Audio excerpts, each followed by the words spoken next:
Whoa. Oh, hey guys, didn't see you there. Today we're going to be talking about Harry Potter and Deathly Hallows Part 2. Yes, I am a Gryffindor, and yes, I do have my own wand. I got it in Hollywood. Best experience ever. But besides the point, today we're going to be talking about the 2011 film that was produced by Warner Bros. And directed by David Yates. As most of you guys probably already know, Harry Potter was a book series before it became its movie franchise that everyone knows it as today. So Deathly Hallows Part 2 is the second part of the 7th book. Deathly Hallows Part 2 picks up where Deathly Hallows Part 1 leaves off. So they're still on the hunt for their Horcruxes. Dobby had just died, so the beginning of the second movie starts with his funeral, which is just so sad. I cry every single time that Dobby dies. I'm telling you, every time I watch it. So the Power Trio is now on their hunt for Horcruxes. There are 7 of them, and if they find all of them and they destroy all of them, one destroys Voldemort and stops him from destroying the world, Muggles, wizards, all of them. After Dobby's funeral, the movie picks up with Hermione taking Polyjuice Potion to become Bellatrix Lestrange, played by Helena Bonham Carter.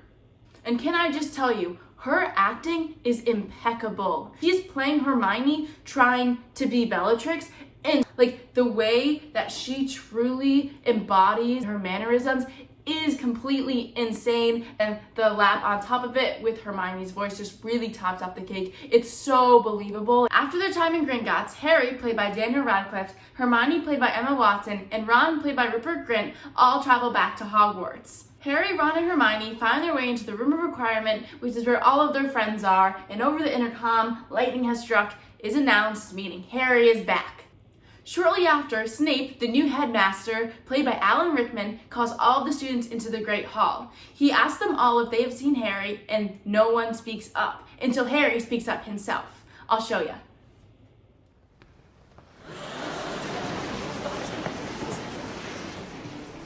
It seems, despite your exhaustive defensive strategies, you still have a bit of a security problem, Headmaster. I'm afraid it's quite extensive. How dare you stand where he stood? Tell them how it happened that night. Tell them how you looked him in the eye. A man who trusted you and killed him. Tell them. Wow, that was one of my favorite lines in the entire franchise. After this, McGonagall steps in front of Harry to defend him, eventually fighting Snape and sending him jumping out the window. McGonagall then takes control of the entire school, banishing all of the Slytherins to the dungeon. She then helps all of the Order of the Phoenix and the students defend the school by putting up an enchantment to create a shield around the school to give Harry time to find what he's looking for, which he doesn't quite know yet. As Harry starts looking, I think a big turning point in Luna Lovegood's character development is when she yells at him. He is ignoring her and she goes, "Harry Potter, you listen to me right now." And wow, I was taken aback. For Luna to do that was just such strength and growth, and it really just creates a whole new side to her. And I think that was a great job done by both the director, producers, and by the actress herself. They really executed that well. Now, the real battle has begun. Voldemort speaks directly to Harry, summoning him out into the Dark Forest to accept his fate and to die. This part, I feel, was also done very well in the film. The way that Voldemort's voice through the acting really did sound like it was having an impact on the characters, and how it just sounds so ear-shattering. It truly did embody what I felt like it would when reading the book.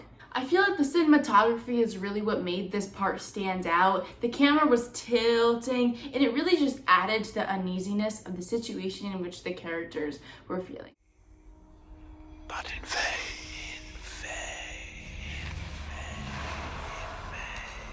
I do not wish this.